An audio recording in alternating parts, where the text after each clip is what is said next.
गीता के छठे अध्याय में भगवान श्री कृष्ण ने व्यक्ति को परमात्मा की कृपाएं पाने के लिए और प्रभु से अपना संबंध जोड़ने के लिए, ध्यान करने के लिए एक सुंदर मार्ग बताया है। और वहां से शुरुआत की कि जहां तुम जिस जगह हो वहीं से तुम अपनी यात्रा को प्रारंभ करो और वहीं से यात्रा तुम्हारी इस तरह जाए कि अपने भीतर प्रवेश करने का मौका तुम्हें मिले। तो एक बड़ा सुंदर मार्ग उन्होंने दर्शाया। उस मार्ग पर आज हम लोग चिंतन करेंगे।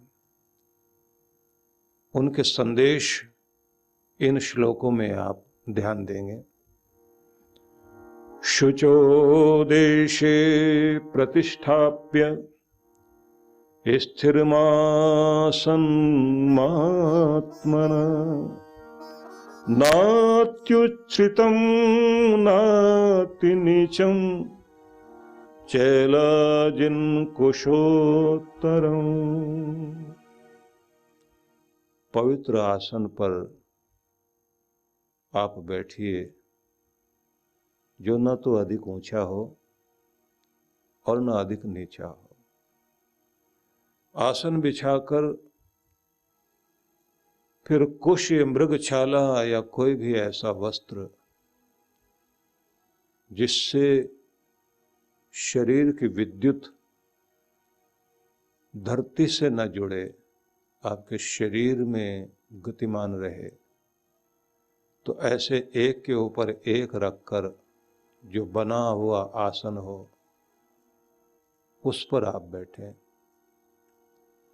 और इस बात का भी ध्यान रखें कि ऐसा प्राकृतिक स्थान का चयन करें जो स्थान पवित्र हो, भूमि स्वच्छ हो, अनुकूल वातावरण जहां बन सके, वहां से तुम अपने परमात्मा से जुड़ने के लिए आसन बिछाना। तत्रैकाग्रं मनः कृत्वा यच्चित्तेन्द्रियक्रियः उपविश्यासने युञ्जात् योगमात्मविशुद्धये।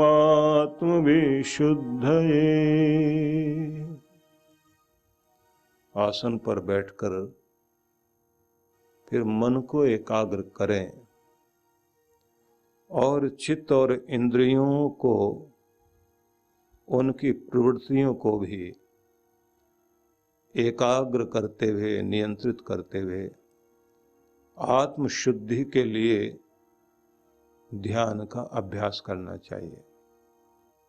योगाभ्यास के द्वारा मन की वृत्तियां जो इधर उधर बिखरती रहती हैं, उन्हें उनके विषयों से हटाकर ध्यान बिंदु पर, जिस जगह पर आप ध्यान करना चाहते हैं, कोई भी केंद्र, आज्ञा चक्र हो या हृदय केंद्र हो, उस पर एकाग्र करना चाहिए। आगे फिर बताते हैं, समं काय शिरोग्रीवं धारयन्नचलं स्थरः संप्रेक्ष्य नासिकाग्रं स्वदिशश्चानवलोकयन्। स्थिरता पूर्वक अपने शरीर और सिर को, गले को अचल करें, सीधे रखते हुए फिर नासिका के अग्रभाग पर दृष्टि को एकाग्र करें और अन्य दिशाओं में न देखते हुए अपने आप को स्थिर करना चाहिए। आगे भगवान फिर बताते हैं, प्रशांतात्मा विगत भीर ब्रह्मचारी व्रते स्थित मनः संयम्य मच्चित्तो युक्त आसीत मत परः।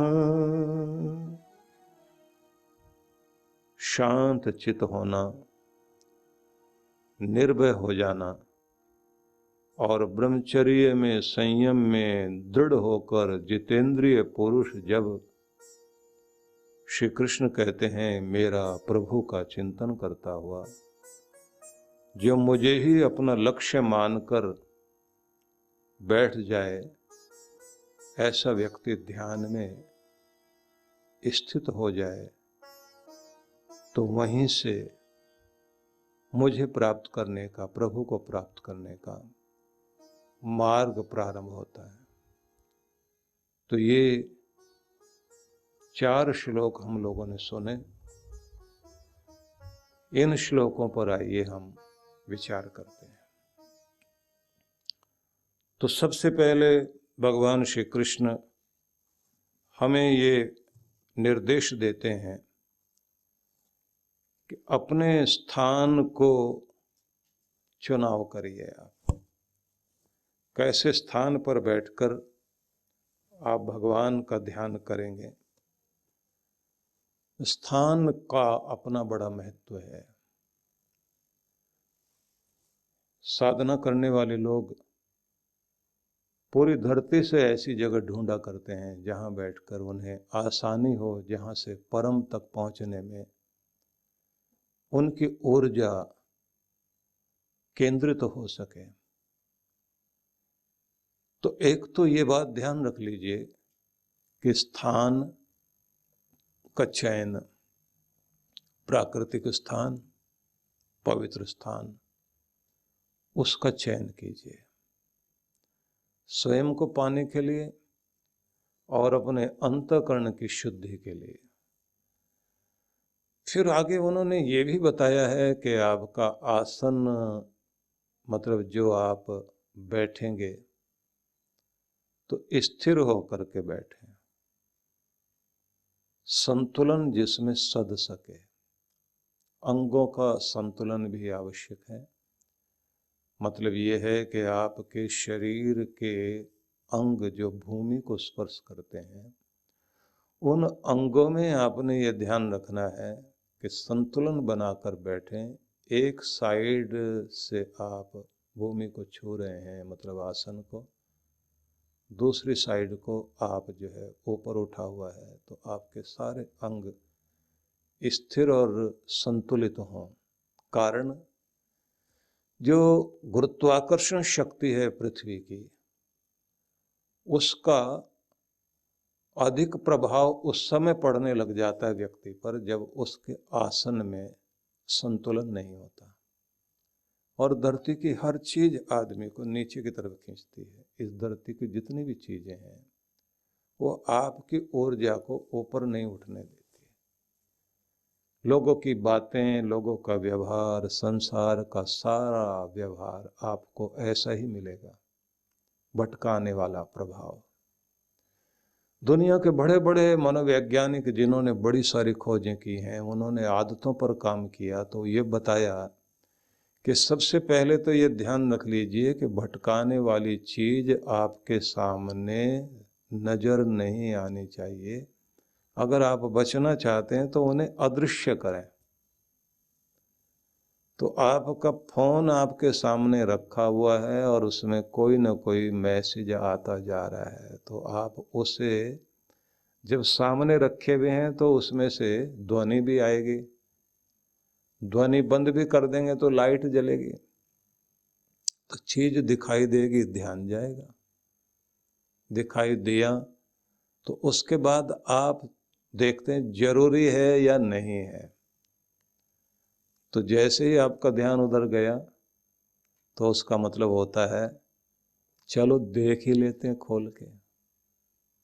तो इसका मतलब हुआ पहले तो कोई चीज दिखाई दी, फिर उसने आपको अपनी तरफ खींचा, फिर उसने आपको भटकाया, और फिर आपने उसे खोला तो वो लोग जो उसमें ऐसी चीजें भरते हैं, उन्हें पता है कि आदमी को भटकाना कैसे है, उसको भटकाना ही नहीं अटकाना भी कैसे है। और आखिरी वाली बात वो नहीं जानते।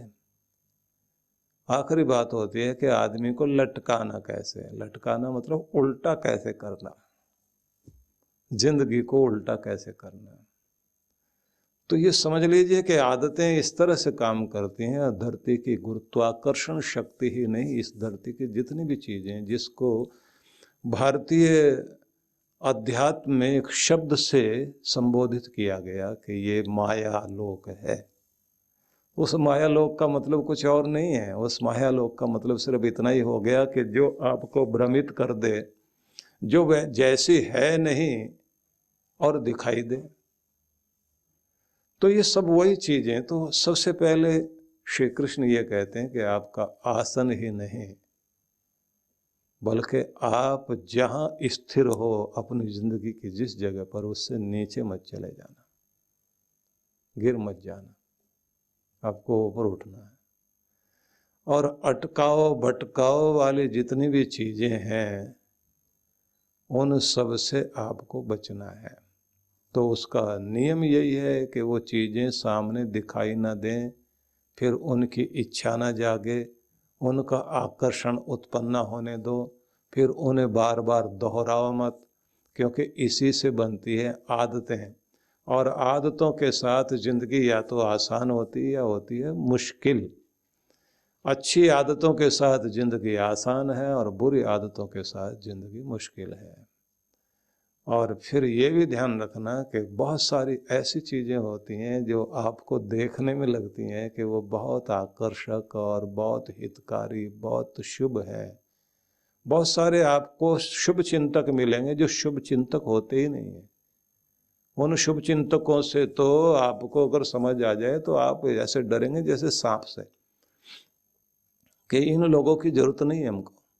क्योंकि वो कहने के लिए शुभ चिंतक हैं, लेकिन वो शुभ चिंतक नहीं होते। वो खुद का शुभ चिंतक, खुद के लिए शुभ चिंतक होते हैं। आपको कैसे यूज कर लेना है, इस बात के लिए शुभ चिंतक होते हैं वो। और जब तक आपके पास कोई अधिकार है, आपके पास कोई पैसा है, आपके पास कोई चीज है, तब तक वो आपके पास है। जैसे ही आपके पास से वो चीज हटे तो उसके बाद देखिए वो लोग आते भी हैं या नहीं आते। इसलिए कुर्सी पर बैठे हुए व्यक्ति को ढूंढ ढूंढ के लोग जो है उसके आसपास जाते हैं, बरगलाते हैं, मोहित करते हैं, अपनी तरफ खींचते हैं। लगाएंगे मस्का, मस्का मतलब मक्खन, लगाएंगे वो आपको ऐसी कोई चीज जिससे फिसल जाए आप, बरगलाएंगे आपको, बांधेंगे आपको। तो आपको उनसे बचना होता है। और जब आप उनकी असलियत को जान जाते हैं तो आप संभल जाते हैं। लेकिन आसान नहीं है। तारीफ सुन के कौन खुश नहीं होगा। और जिनके पास अधिकार हो जाते हैं, तारीफ सुनने की आदत हो जाती है। तो उन लोगों के साथ एक बड़ी समस्या होती है, तुनक मिजाज, बड़ा जल्दी मूड बिगड़ना। फिर खुशामद वाली बातें सुनते रहने से कोई अगर आकर के साफ साफ बोल जाए, बड़ा बुरा लगता है। आपने कुछ ऐसे ऐतिहासिक पात्र देखे होंगे, सुने होंगे, पढ़े होंगे, या फिर कोई ऐसी पुरानी फिल्में या धारावाहिक आपने देखे होंगे जिनमें कोई आकर के बादशाह को खबर देता है, बुरी सूचना देता है कि वहाँ बुरा हो गया हमारे साथ। तो बादशाह सुनने के बाद सबसे पहले उसी की गर्दन काटता था। मनहूस आकर ऐसी खबर देता है। और वो पहले ही कांपता रहता था कि खबर मैं तो नहीं सुनाऊंगा। और अगर कुछ अच्छा हो जाए तो एक साथ एक आदमी नहीं, 4 आदमी लपकते थे, दौड़ करके भाग करके जाए। मैं बताऊं तो वो मोतियों का हार निकाल के उनकी तरफ फेंकता था। जबकि जो आदमी आपके लिए आपकी मुसीबतों को बता रहा है कि आप संभल जाइए, आपके लिए मुश्किल वाली स्थिति आ रही है, वो सबसे ज्यादा शुभ चिंतक है। लेकिन वो शुभ चिंतक नजर ही नहीं आएगा। शुभ चिंतक कौन नजर आता है? जो ऐसी हमारी पसंद की खबरें लाए। इसलिए होता क्या था, अभी भी होता है, बड़े पदों पर बैठे हुए लोगों के आसपास लोग जो है बुरी खबरें आने ही नहीं देते। अरे साहब जीत रहे हैं आप, तो बस आप ही आप हैं इस समय, तो आप देख लीजिए चारों तरफ गुणगान आपका ही हो रहा है और आपके चारों तरफ जो है वो झंडे लेकर के जय बोल रहे होते हैं। और जब रिजल्ट आते हैं तो पता लगता है कि हम तो कहीं है ही नहीं। बड़ी विचित्र स्थिति है। तो इसलिए इसी को कहते हैं माया जाल, जिसमें हम लोग सब रहते हैं। कृष्ण यहीं से शुरुआत करते हैं कि आपका आसन सिर्फ वही नहीं है जिस पर आप बैठे हुए हैं, बल्कि वो भी जहां आपकी जिंदगी स्थिर है, वहां अपना संतुलन बना के चलना। बहुत अद्भुत है ये। इसलिए सीधा श्लोक का अर्थ आप लोगों ने सुन लिया, जहां श्री कृष्ण ये कहते हैं कि पवित्र आसन पर बैठना जो ना अधिक ऊंचा हो ना अधिक नीचा हो, मतलब जिस पे आपका संतुलन बन जाए, यह अद्भुत है। उसके बाद उन्होंने कहा कि ऐसा आसन होना चाहिए जिस आसन पर आप कुशा वगैरह, मृगछाला वगैरह कोई ऐसी चीज बिछा करके बैठे। वो क्या चीज है? कोई भी नॉन कंडक्टर, आपके शरीर की विद्युत धारा, जो आपके शरीर की बायो इलेक्ट्रिसिटी जो आपके अंदर लगातार गतिमान रहती है, उसको आपने अर्थिंग नहीं होने देना, जमीन में नहीं जाने देना। आपकी उंगलियों के पोरों से ये निकल रही होती है, आपके पाँव की उंगलियों के पोरों से निकल रही होती है, आपके तलवों से निकल रही होती है। और फिर कहते हैं आंखें बंद करके बैठना, क्योंकि सबसे ज़्यादा ऊर्जा आपके आँखों से निकलती है। और फिर कहते हैं संयम साधना चाहिए, क्योंकि व्यक्ति की ऊर्जा का बहुत सारा भाग उसके ऊपर उठने का वो खत्म हो जाता है जब असंयमी हो जाता है व्यक्ति। वृंदावन ध्यान साधना शिविर। भगवान श्री कृष्ण की लीला भूमि वृंदावन में पहली बार ध्यान साधना शिविर में भाग लेने का सुनहरा अवसर। आइए, जहां बाल कृष्ण का बचपन बीता, वहां ध्यान की यात्रा करें। परम पूज्य सद्गुरुदेव श्री सुधांशु जी महाराज एवं डॉक्टर अर्चिका दीदी जी के पावन सानिध्य में श्री कृष्ण ध्यान योग 12 से 16 नवंबर 2025। स्थान विजयंती धाम, जगत गुरु श्री निम्बारकाचार्य द्वार के पास, छठी करा रोड, वृंदावन, उत्तर प्रदेश 281121। आयोजक विश्व जागृति मिशन। पंजीकरण व अधिक जानकारी के लिए संपर्क करें 9589938938 9685938938 8826891955 93122843990।